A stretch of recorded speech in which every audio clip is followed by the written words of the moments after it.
Hello everyone, welcome back to a online solution. आज हम लोग पढ़ेंगे, इस तरह से हम लोग पढ़ने वाले हैं। मैं लैपटॉप पे रिकॉर्ड कर रहा हूँ। बहुत इंपॉर्टेंट सब्जेक्टिव क्वेश्चन मैथ का। तो इस वीडियो में आपको 10 इंपॉर्टेंट सब्जेक्टिव मिलेगा, जिसमें से मैं आपको 9 सवाल खुद से बनाऊंगा और एक आख सवाल जो है आपको बनाना है। तो चलिए शुरू करते हैं। और बहुत ही मजेदार वाली वीडियो होने वाली, तो पूरी वीडियो ध्यान से देखिएगा और हो सके तो कॉपी पर बना लीजिएगा, ताकि आपके एग्जाम में जब सवाल अगर आ जाए तो किसी तरह से कोई सवाल बाकी न रहे और आप पूरे सवाल का जवाब अच्छी तरीके से दे पाओ। ओके, चलिए बहुत इंपॉर्टेंट सवाल है यहाँ पे। देखिए, ये सवाल आपको त्रिकोणमिति से सिद्ध करने के लिए दिया गया है। Cosec square theta minus cosec theta minus cot theta का होल स्क्वायर, और ये लाना प्रूव करना। इसको हम दो तरीके से प्रूव कर सकते हैं डियर। इसको आरएचएस बनाएंगे, एलएचएस बनाएंगे तो आरएचएस हमारा आंसर आ जाएगा, और आरएचएस से बनाएंगे तो एलएचएस हमारा आंसर आ जाएगा। ठीक है ना। तो देखिए, इसको हल करते हैं और सीखिए भी कि हल करने का तरीका कैसा है, लिखने का तरीका कैसा है, क्योंकि लिखने का तरीका बहुत ही जरूरी है। सिर्फ आप बना देने से मतलब नहीं, आपको लिखने भी आना चाहिए। तो चलो, हम यहाँ पे जो सवाल, मुझे एलएचएस बनाना है, आरएचएस लाना है। ठीक है ना। तो मैं लिख लेता हूँ एलएचएस। क्या एलएचएस है? Cosec theta minus cot theta का होल स्क्वायर। ठीक है ना। और ये बनाएंगे इसको, ये लाना है। ठीक है ना। चलिए, तो देखो, ये जब इक्वेशन रहेगा तभी हमको या वाला साइन देना है। तो यहाँ पे इक्वेशन तो नहीं है ना, ये सिर्फ एक हमारा समझो सब सवाल हल हो रहा, बहुपद टाइप का समझो, जो भी है ना, इक्वेशन नहीं यहाँ पे। तो हम देखो यहाँ पे कॉस के फॉर्म में लाना है ना। तो सेक और कॉसेक और कॉट को ऐसा सोचो कि हम इसको कॉस के रूप में ला दें। तो इसके डायरेक्ट तो फॉर्मूला नहीं आएगा, लेकिन इनडायरेक्ट फॉर्मूला आ सकता है। कॉसेक का फॉर्मूला होता है 1/sin थीटा, हम लिखेंगे 1/sin थीटा। और कॉट का क्या होता है? कॉट का फॉर्मूला होता है cos theta by sin theta, cos theta by sin theta का होल स्क्वायर में यहाँ पे कर दिया। ठीक है ना। उसके बाद देखिए, अब मेरे को यहाँ पे क्या दिख रहा है, हमको यहाँ पे क्या करना चाहिए, यहाँ पे मुझे भिन्न का जोड़ करना चाहिए। ठीक है ना। sin थीटा लिख दिया, sin से sin कट जाएगा तो क्या होगा 1, यहाँ से sin कटेगा तो क्या हो जाएगा cos थीटा।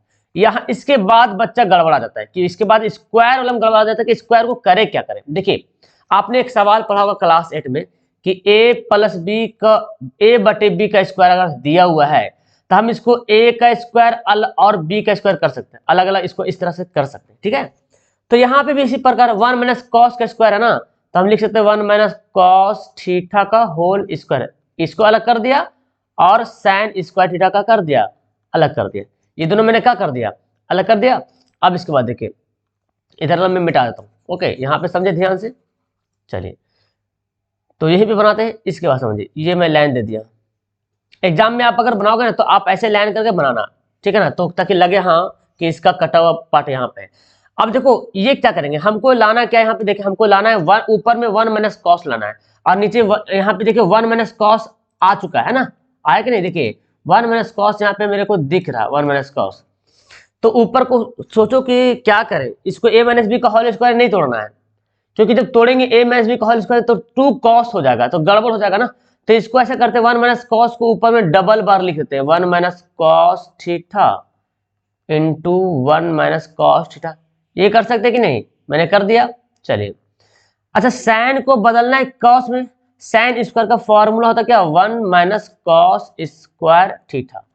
इसके बाद देखिए, ऊपर को ऐसे लिख देते हैं 1 minus cos theta, 1 minus cos theta, क्योंकि डबल था ना, स्क्वायर का मतलब का 1 माइनस कॉस 2 बार है, तो मैंने 2 बार यहाँ पे लिख दिया। उसके बाद देखिए 1 माइनस कॉस स्क्वायर, तो 1 का स्क्वायर और माइनस कॉस स्क्वायर क्या होता है, A minus B, A square minus B square formula का। अब देखो 1 का स्क्वायर मतलब 1 पे पावर 1 चढ़ा दे, 2 चढ़ा दे, 3 चढ़ा दे, कोई फर्क नहीं पड़ने वाला। लेकिन फॉर्मूला हमारा बन जा रहा है ना, ए स्क्वायर माइनस बी स्क्वायर, 1 का स्क्वायर माइनस कॉस स्क्वायर। तो क्या होता है formula, A square minus B square formula क्या होता है, A square minus B square formula क्या होता है, A plus B into A minus B. तो हम भी लिखेंगे 1 plus cos theta into 1 minus cos theta. हो गया ना। तो अब क्या करेंगे, इसके बाद हमको क्या करना चाहिए, इसके बाद हमको काटना चाहिए, क्योंकि काटेंगे तो हमको आसान तरीके से समझ आ जाएगा। ये दोनों का काट दिए। अब काटने के बाद क्या बचा, 1 माइनस कॉस थीटा और 1 प्लस कॉस थीटा, ये बचा ना, ये आरएचएस हो गया। क्या लिखेंगे, आरएचएस प्रूव्ड। तो मैं यहाँ पे ये सब रफ वगैरह कर रहा हूँ ना, आपको यहाँ पे रफ नहीं करना है, कुछ भी जो भी रफ करना है कॉपी के पीछे करना। तो देखिए किस तरह से बना हुआ है। या तो आप इसी सवाल को यहाँ, ओ माय गॉड, एक मिनट, या तो आप इसको जो इधर मैंने बनाया, जो मैंने इधर बनाया, आप चाहो तो इसी सवाल को क्या करो, नीचे ड्रॉ करके ले चल जाओ, नीचे या करके ले जा सकते हो, ठीक है। लेकिन आपको कॉपी फिल भर जाएगा ना, क्योंकि आपको कॉपी भी इसी प्रकार मिलेगा, लैंडस्केप ही कॉपी मिलेगा।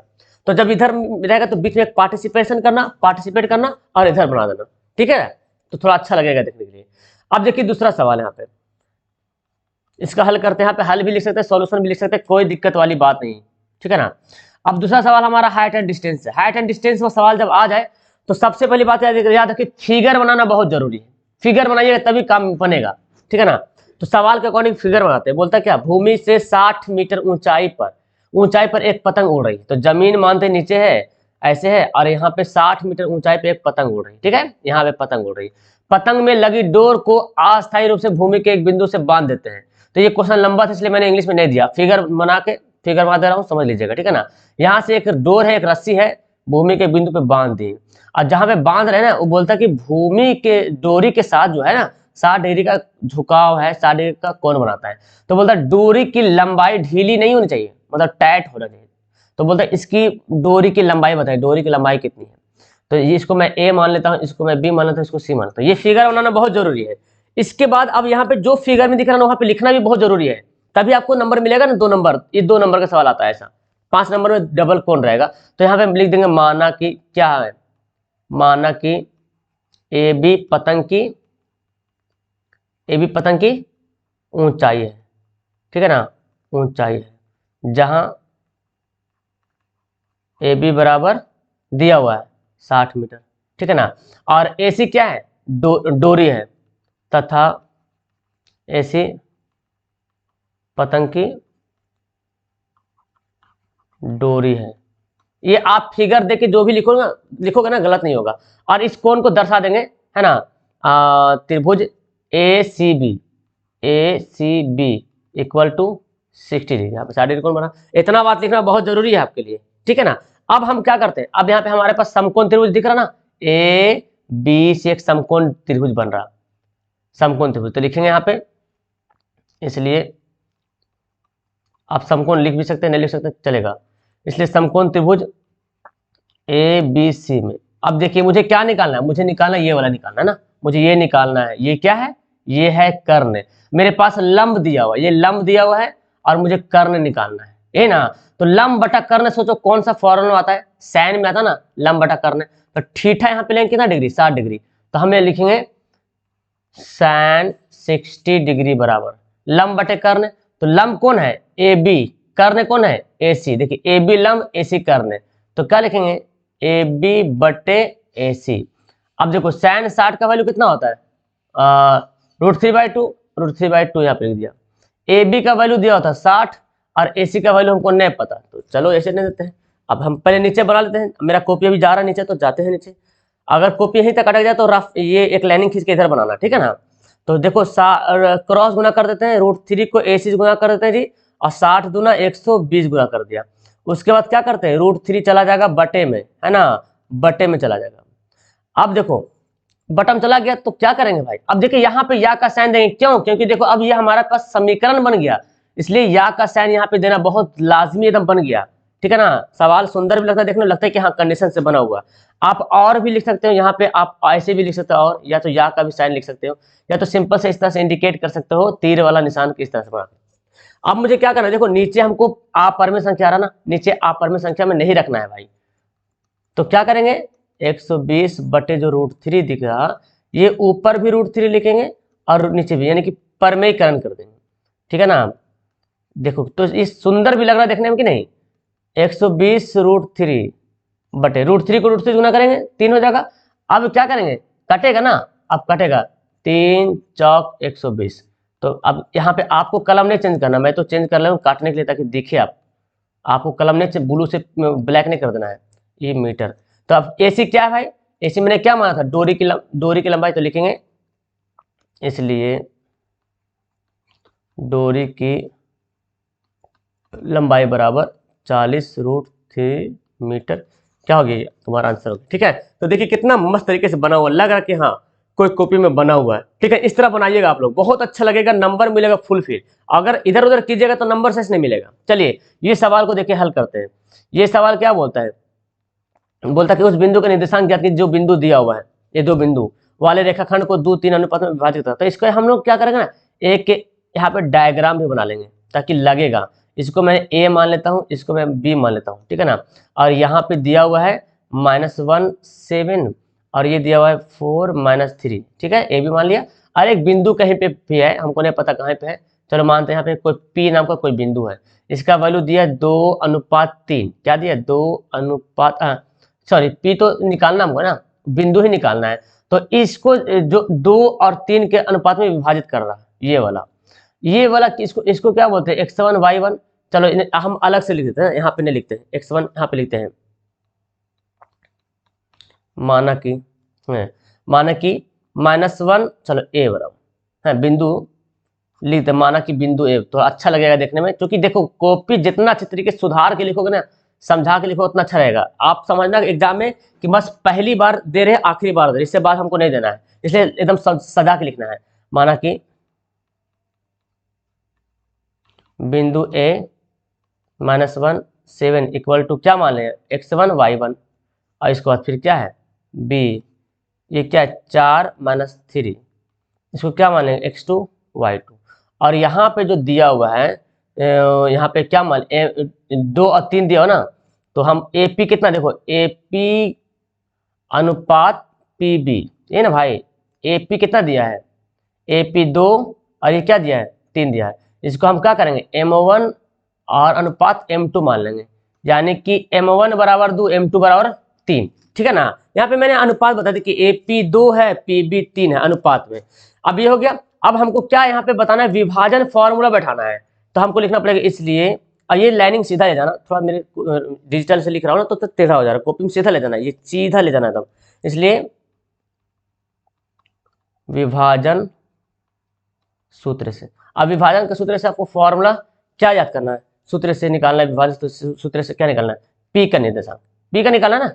विभाजन सूत्र से किसका निर्देशांक निकालना है? पी का, ये बोला ना उस बिंदु का निर्देशांक निकाले, तो पी का निर्देशांक निकालना है विभाजन सूत्र से, पी का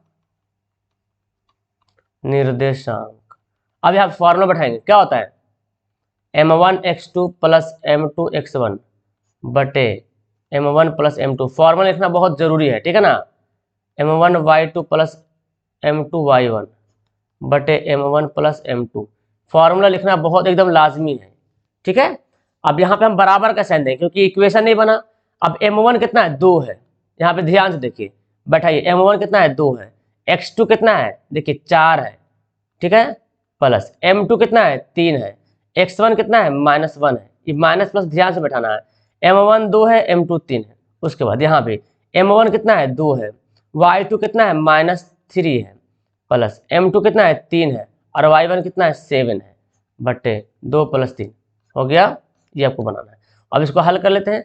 4 दूना 8, -3 एकम 3 बटे 5, यहाँ पे -6 और 7 21 बटे 5, ठीक है। उसके बाद शॉर्टकट नहीं भागना एग्जाम हॉल में, शॉर्टकट भागने ही नहीं, आपको अच्छे तरीके से बनाना है। तो 8 में से 3 घटेगा 5 बटे 3, और यहाँ पे कितना आ जाएगा? 15 बटे 5। तो 5 5 कट गए, 1 बचा, 5 3 15, पूरा दिखाना है 1 और 3, क्या है? 1 3, तो ये पी का निर्देशांक, इसलिए पी का निर्देशांक इक्वल टू 1 3। तो देखिए आपको मिलेगा 2 नंबर। समझ में आया मेरी बात? तो देखिए इस तरह से बनाना है इस सवाल को, तब जाके लगेगा हाँ यार कि कुछ आपने बनाया है, एग्जामिनर को भी लगेगा वाह क्या बनाया इन्होंने, ठीक है ना। चलिए उस त्रिभुज का क्षेत्रफल निकालें जिसके शीर्ष दिया हुआ। अब त्रिभुज का क्षेत्रफल निकालना है तो त्रिभुज का एक तो हमको फिगर ही बनाना पड़ेगा यहाँ पे, ठीक है ना, ताकि लगेगा देखने में हाँ भाई सब बंदा ने कुछ बनाया। ये ट्राइंगल बना लिया मैंने, ए है, ये बी है, ये सी है। ए का वैल्यू कितना है? 2 3 मान लेता हूँ। इसका वैल्यू कितना? -1 0 है। इसका वैल्यू कितना है? 2 -4 हो गया। अब यहाँ पे हमको मानना पड़ेगा जी, है ना। देखो माना कि क्या मान लेंगे? माना कि बिंदु ए बराबर, अच्छा बिंदु ए कितना दिया हुआ है? 2 3 इक्वल टू, इसको मान लेंगे x1 y1, ठीक है ना। फिर बी जो बिंदु है कितना दिया हुआ? -1 0, इसको मान लेंगे x2 y2, ठीक है। फिर सी जो कितना दिया हुआ? 2 -4, इसको x3 y3, हो गया, ये मैंने मान लेना है। अब क्या निकालना है, त्रिभुज का क्षेत्रफल निकालना है जी। तो आप बैठाते हैं, इसलिए त्रिभुज ए बी सी का क्षेत्रफल। अब फॉर्मूला बैठाना बहुत, लिखना बहुत जरूरी है। 1/2 1 2 3 प्लस 2 3 1 प्लस 3 1 2। ओके, ये लिख देना, साफ साफ लिखिएगा ताकि पढ़ने वाला को कोई दिक्कत ना हो। अब देखो x1 कितना है, अब ध्यान से बैठाना है यहाँ पे। x1 कितना है, देखो x1 2 है, इसको बैठाने में बहुत से बच्चे गलती करते हैं। y2 कितना है, 0 है। और y3 कितना है, -4। और पहले यहाँ भी -4 है ना, तो माइनस माइनस प्लस 4 कर दे। फिर x2 कितना दिया हुआ, देखो x2 -1 दिया हुआ है, तो प्लस माइनस माइनस कर दे यहाँ पे डायरेक्ट। यहाँ पे कर सकते हैं, इतना शॉर्ट कर सकते हैं, प्लस माइनस -1, ठीक है ना। y3 कितना दिया हुआ है, -4। और y1 कितना दिया, 3 दिया हुआ है, प्लस x3 कितना दिया हुआ, 2। y1 कितना दिया, देखो ध्यान से, y1 3 दिया हुआ है और y2 0 दिया हुआ है, ठीक है, लिख लिया। उसके बाद आइए 1/2 रहने दो, देखो 4 दूना 8 -1 और कितना आ जाएगा, -7 आ जाएगा जुड़ के, प्लस 3 दूना 6 आ जाएगा, 1/2 हो गया। फिर 8 माइनस माइनस प्लस 7 एकम 7 प्लस 6, तो कितना आ गया जी, 21 आ जाएगा ना। 6 8 से 14 14 14 6 20 21, तो 1/2 इंटू 21, ये मतलब इंटू में आ जाएगा, यहाँ पे इंटू छुपा हुआ है, ठीक है ना। तो 21/2 वर्ग इकाई, ये क्या है, वर्ग इकाई। और ये आपका क्या हो जाएगा, राइट आंसर हो जाएगा। समझ में आया। तो भाई साहब कुछ नहीं है, फॉर्मूला लिखो और उस पर बैठा दो, सारी बातें दी हुई है आपको। बैठाने वैल्यू अगर आता होगा और बोर्ड में बनाने आता तो फिर तो आप माहिर है फिर, है ना। 3 अंकों वाली कितनी संख्या जो 7 से विभाजित होती है, देखिए अब इसको कैसे सॉल्यूशन करेंगे जी, समझिए कैसे सॉल्यूशन, सीखिए कैसे समझना है। 3 अंक वाली संख्या जो 7 से विभाजित होने वाली है, ठीक है ना। तो यहाँ पे लिखते हैं 3 अंकों वाली संख्या, लिखते हैं 3 अंकों वाली संख्या संख्या का एपी हम अपना मन से लिखें ना, अच्छे तरीके से हम समझा दें, जो एग्जामिनर है उसको हम समझा दें कि 3 अंकों वाली संख्या का एपी है ना, क्या हो सकता है, एपी जो 7 से विभाजित है। 3 अंकों वाली संख्या का एपी जो 7 से विभाजित है, तो कौन कौन होगा बताओ। तो हम यहाँ पे लिखेंगे, इसलिए एपी बराबर क्या होगा, एपी पहला 3 अंकों वाली संख्या, तो देखो ना 100 तो होता है 3 अंक होता है, लेकिन 102 7 से कटेगा नहीं, कटेगा 105 कटेगा, 105 112, ठीक है ना। 105 के बाद क्या हो जाएगा, साथ साथ जोड़ते जाएंगे, 112 फिर जोड़ो तो 100 कितना हो जाएगा, 7 जोड़े 119, इस तरह से करते जाएगा। और आखिरी बार कहाँ तक कटेगा जी, तो आखिरी बार हम देख लेते हैं ना, 9,999 होता है ना, 9,999, तो 999 अगर देखते 7 से काटते तो ये नहीं कटेगा पूरा पूरी। और अगर 998 को काटते हैं 60 से तो भी नहीं कटेगा, 996 काटते 7 से तो भी नहीं कटेगा, 995 काटते 7 से तो भी नहीं कटेगा, और 994 काटते 7 से तो हाँ, तो 994 जो है ना कट जाता है 7 से, ये मेरा आ रहा, ठीक है ना। अब ये अंतिम संख्या दे दिया, तो अब निकल जाएगा ना कि अब यहाँ पे लिखेंगे, इसलिए a बराबर कितना है, यहाँ पूरा लिखना है, a बराबर कितना है 5 दिया हुआ है, d बराबर कितना है, तो 112 में से 105 घटा देंगे, कितना आ जाएगा 7 आ जाएगा।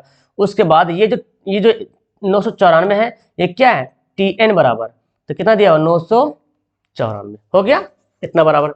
अब मुझे क्या निकालना है, मुझे निकालना इसलिए n बराबर वाट, यही तो बोला ना कि कितनी संख्याएं n बराबर वाट। तो अब लिखते हैं, अरे भाई अब तो जगह भर गया, चलिए हम इसलिए लिखते हैं tn का फॉर्मूला बैठाते हैं, क्या होता है a plus n minus 1 into D, है ना। तो tn कितना दिया हुआ है 994 बराबर a का वैल्यू कितना 105 प्लस n का वैल्यू मुझे नहीं पता है, d का वैल्यू कितना है 7 है। चलिए तो ऐसा करते ना, ऐसा करते 105 को इधर भेज दो, 900 थोड़ा आराम से बन जाएगा, 994 को 105 माइनस कर देंगे इधर भेज के, और इसको ना n माइनस 1 इंटू 7 ऐसे रहने दो। हम दो तरीके से इसको बना सकते हैं, आसान तरीके से, अभी गुना नहीं करेंगे, नहीं ठीक है, नहीं कट जाएगा आराम से। अब देखो यहाँ पे इक्वेशन क्यों दे रहे हैं, या का साइन क्यों दे रहे हैं, क्योंकि यहाँ पे देखो इक्वेशन बीच में बराबर आ गया सवाल में, इसलिए जब सवाल के बीच में बराबर आ जाएगा तो हमको या का साइन देना है। तो 994 में से आप माइनस कर लो 105, तो आपके पास आ जाएगा 889, और क्या आ जाएगा n माइनस 1 इंटू 7। अब देखो हमको n-1 निकालना है ना, तो 7 को इधर ला गुना है ना साथ में, तब क्या आ जाएगा 7 गुना के क्या आ जाएगा भाग बन जाएगा n-1। चलो इसको लिख देते, कोई दिक्कत नहीं। अब जो मेरे पास आया 889, इसको 7 से डिवाइड कर दोगे ना तो 127 आएगा, और यह क्या n-1। अब 1 को इधर लाइए, तो 127 + 1 तो कितना आ जाएगा n बराबर 128, और यही हमारा राइट आंसर हो जाए। तो कितना आसानी तरीके से बन गया। अच्छा आप यहाँ पे गुना भी कर सकते, 7n-7 ऐसे भी कर सकते हैं, लेकिन मेरे को ज़्यादा आसान लगा ये, तो मैं इसको कर दिया। चलिए देखिए सवाल बोलता क्या कि 20 बल्बों के समूह में 4 बल्ब खराब है। अभी प्रायिकता तो एकदम तुरंत बन जाएगा, रगड़िएगा तुरंत आपका आंसर भी आ गया होगा, लेकिन हमको बना के दिखाना है ना उसको, ताकि लगे ना कि हाँ कुछ बना हुआ है। चलिए तो हम मुझे क्या करना पड़ेगा, पहले देखिए 6 बल्बों के कुल बल्ब की संख्या कितना दिया हुआ है, कुल बल्ब की संख्या, मतलब इसको क्या लिखेंगे नंबर ऑफ एस, इसी में बोलते हैं 20 दिया हुआ है। 4 बल्ब खराब है ना, तो खराब बल्ब की संख्या कितना है 4 बल्ब। तो अच्छे बल्ब कितना है, अच्छे बल्ब के बारे में पूछ रहा, समूह में से एक बल्ब निकालते हैं तो इसके क्या करते हैं, वह बल्ब खराब लो, तब अच्छे बल्ब के बारे में पूछ रहा है तो अच्छे बल्ब हम लिख सकते हैं। ऐसे तो जान रहे 20 बल्ब में 4 बल्ब खराब है, तो 6 क्या बोले 16 बल्ब अच्छा होगा। तो मुझे नहीं निकालना, इसलिए खराब बल्ब होने की प्रायिकता है ना, ये पूरा लिखना पड़ेगा आपको जी, खराब बल्ब होने की प्रायिकता। तो अब यहाँ पे क्या लिखेंगे प्रायिकता, मतलब PE, इस तरह से फॉर्मूला क्या होता है नंबर ऑफ E बटे नंबर ऑफ S, मतलब नंबर ऑफ E के मतलब जो सवाल पूछ रहा। तो बताओ 20 बल्ब में 4 बल्ब खराब है, और एक बल्ब निकाले, वो भी बोलता कि खराबे बल्ब निकालना चाहिए, तो 4 में से कोई एक बल्ब निकलेगा खराबी बल्ब, ईमान मतलब बोल रहा है कि जो बल्ब तुम निकालोगे वो बल्ब खराब होना चाहिए। तो अब हम अनुमान तो ही लगा सकते हैं कि 4 गो में से कोई एक खराब बल्ब निकल जाए, 4 गो बल्ब में से कोई एक निकल जाए, है ना। तो 4 लिखेंगे और टोटल कितना है 20, तो क्या होगा 1/5, यही आंसर हो जाएगा 1/5 प्राइम। चलिए 7वां सवाल बच्चे लोग बोले थे आप लोग कि सर ये समझ में नहीं आया, अब बड़ा आसान है, ये योग निकालना है, योगफल निकालना है। चलिए 6 से विभाज्य प्रथम 40 धन पूर्णांक का योगफल, तो पहले यहाँ पे क्या लिख लेंगे AP निकालना पड़ेगा, AP बना लेते हैं 6 से विभाज्य वाला AP। आप चाहो तो लिख सकते हैं 6 से विभाज्य प्रथम 40 धन पूर्णांकों का AP, ऐसे भी लिख सकते हैं। AP बराबर कितना है 6, 6 दूना 12, 6 3 18, 40 तक यहाँ पे लिख देंगे 40 तक, मतलब ये 1 गो 2 गो 3 गो 4 गो 5 गो 6 गो, तो देखो 1 गो में 6 है, पहला में 6, दूसरा में 12, तीसरा में 18, तो 40 में तो और कुछ आएगा ना, वही पूछा 40 तक कहाँ तक जाएगा, 40 तक जो, और सबको जोड़ देना धन करना है। तो मुझे यहाँ पे A बराबर 6 आ गया जी, D बराबर 12 - 6 मतलब 6 आ गया, और ये जो 40 धन पूर्णांक है ना, ये क्या दिया हुआ है N दिया हुआ है 40, तो योगफल निकालना है, तो इसलिए हमको योगफल का फॉर्मूला SN का फॉर्मूला होता है, क्या फॉर्मूला होता है, हम बैठाते हैं N/2 × 2A + N-1 × D, देखिए ये फॉर्मूला होता है, ठीक है ना। अब इस पर बैठा लेंगे और हम लोग इसका क्या करेंगे, इसका हल कर लेंगे। चलिए तो N कितना दिया 40 दिया, 40/2, 2 A का वैल्यू कितना था 6 प्लस N कितना था 40 - 1, और D कितना था, D का वैल्यू भी 6 ही है। चलिए तो ये कितना काट देंगे, इसको काट देंगे तो क्या हो जाएगा 20 दूना 40, एग्जाम में काट के दिखाइएगा, नहीं तो लगेगा तुमने गाइड से छाप दिया का। 6 दूना 12, देखो 39 हो जाएगा, 40 में से घटेगा 39 × 6, उसके बाद क्या करेंगे 20 हो गया, बस इसको हल कर लो, तो 9 छक 54 4 बचा 5, 6 6 3 18 5 है ना, 18 18 5 23 है ना, 18 5 23, तो 234 हो गया। अब इसको जोड़ देंगे, अब यहाँ पे तो गुना छुपा हुआ है ना, तो कितना आ जाएगा 4 2 6, 3 1 4 और 2, अब गुना कर दो, 2 छक 12, 4 दूना 8 9, 2 दूना 4, देखिए ये क्या हो गया योगफल निकल गया। ठीक है, बड़ा आसान सवाल है, बस इसको बनाने की जरूरत है और कुछ नहीं। चलिए आके सवाल पढ़ते हैं, देखिए क्या बोलता है मूलों का योगफल निकालना है, तो हमको मूल कैसे भी मूल निकाल, गुणनखंड विधि से निकाल लो, चाहे द्विघातीय समीकरण से निकाल लो, लेकिन मूलों का योगफल निकालना है। तो भाई साहब मूलों का योगफल जब निकालना ही हमको है, तो हम क्या करेंगे, डायरेक्ट हम जानते हैं ना कि द्विघात समीकरण में 2 गो मूल होता है, ये स्क्वायर है देखो, ठीक है 2 मूल होता है, तो लिखते हैं पहले समीकरण लिखते हैं, सॉल्यूशन करते हैं क्या, देखो यहाँ पे पहले लिखते हैं द्विघातीय समीकरण, मेरे पास क्या दिया द्विघातीय समीकरण √2x का square minus 6x plus 2 √2 equal to 0। तो यहाँ पे बताओ, यहाँ पे a का वैल्यू कितना है, यहाँ पे √2 a का वैल्यू है, b का मान कितना है -6 और c का वैल्यू कितना है 2 √2। हो गया, ये a b c दिया हुआ है। तो हम जानते हैं कि द्विघात समीकरण में दो को मूलों का अल्फा और बीटा मानते हैं, इसलिए लिखते हैं मूलों का योग। क्या लिखते हैं, मूलों का योग। मतलब क्या हुआ, अल्फा प्लस बीटा। इसका फॉर्मूला क्या होता है, -b/a। तो b का वैल्यू कितना है -6, a का वैल्यू कितना दिया है √2। तो इतने में आंसर नहीं छोड़ देना है, ठीक है ना, इतना में। और देखो b ऑलरेडी पहले से माइनस दिया हुआ है, फॉर्मूला में भी माइनस है, तो माइनस माइनस प्लस कर देंगे। तो इस मैंने क्या बोला, रूट में नीचे आए तो इसको हमको हटाना है, तो परमेकरण कर दीजिएगा, ठीक है ना। तो 6√2/2, तो 2 तिया 6, 3√2 आ गया। एक तो हमारा मूलों का योग निकल गया। फिर लिखेंगे तथा मूलों का गुणनफल, मतलब अल्फा इंटू बीटा क्या होता है c/a।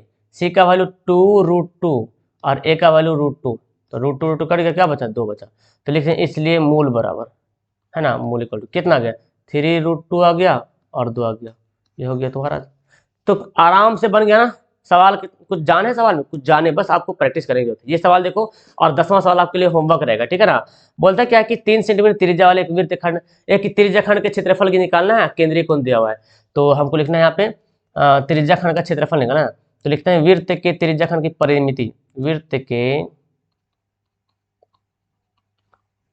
त्रिज्या खंड की त्रिज्या, सॉरी त्रिज्या कितना दिया हुआ है, त्रिज्या बोले तो r है ना 3 सेंटीमीटर। और केंद्रीय कोण मतलब थीटा, डायरेक्ट लिख सकते हैं थीटा बराबर 45 डिग्री। अब क्या निकालना है, निकालना है त्रिज्या खंड का क्षेत्रफल, इसलिए त्रिज्या खंड का क्षेत्रफल फॉर्मूला क्या होता है θ/360 पाई r², ठीक है ना। अब थीटा का वैल्यू पता चल गया 45/360, पाई का वैल्यू 22/7, आर कितना है 3 × 3। तो अब देखो इसको काटो, 45 से कटेगा डायरेक्ट, मेरे ख्याल से 360 45 से कट जाएगा, 8 बार में साथ कटेगा 45 से, बिल्कुल 8 बार में कट जा रहा है, ठीक है ना। तो हम क्यों ना डायरेक्ट से काट ले, 8 बार में कट जाएगा। तो अच्छा ये कैसे बोला सर, आप डायरेक्ट क्यों कैसे ला दिए, कैसे आगे दिमाग में। तो ये सब प्रैक्टिस है बाबू, है ना, प्रैक्टिस कीजिए जितना भी कीजिएगा। आप इसको और काटो, 4 से काटो, 4 दूना 8, 11 दूना 22, अब नहीं कर सकते ना। तो यहाँ गुना कर दो, 11 11 × 3 = 9 और 7 × 28, 11 × 9 = 99/28। ये क्या जाएगा सेंटीमीटर स्क्वायर, क्षेत्रफल है ना सेंटीमीटर स्क्वायर। ओके, अब तुम्हारे लिए ये रहा सवाल और ये तुम्हारा होमवर्क है। ओके, ये तुम्हारा क्या होमवर्क है, नीचे बना के इसका आंसर कमेंट करना कि आपने बनाया कि नहीं। मेरा बहुत आसान है, इसका वैल्यू बैठाना और बना कर मुझे आंसर कमेंट करना कि इसका क्या आंसर आएगा। ओके, तो वीडियो क्लास करते हैं, कैसी लगी वीडियो नीचे कमेंट करना। और क्या आपको इस तरह से वीडियो चाहिए ना, देखो हाथ इसमें लैपटॉप में बता दो कि आपका कम टाइम थोड़ा कम बच जाता ना, और आप मेरे ख्याल से आसानी से समझ पाते हो। मुझे कमेंट करके बताओ कि आपको समझ में आया कि नहीं आया, ठीक है ना। Okay, that's all, thank you everyone, bye.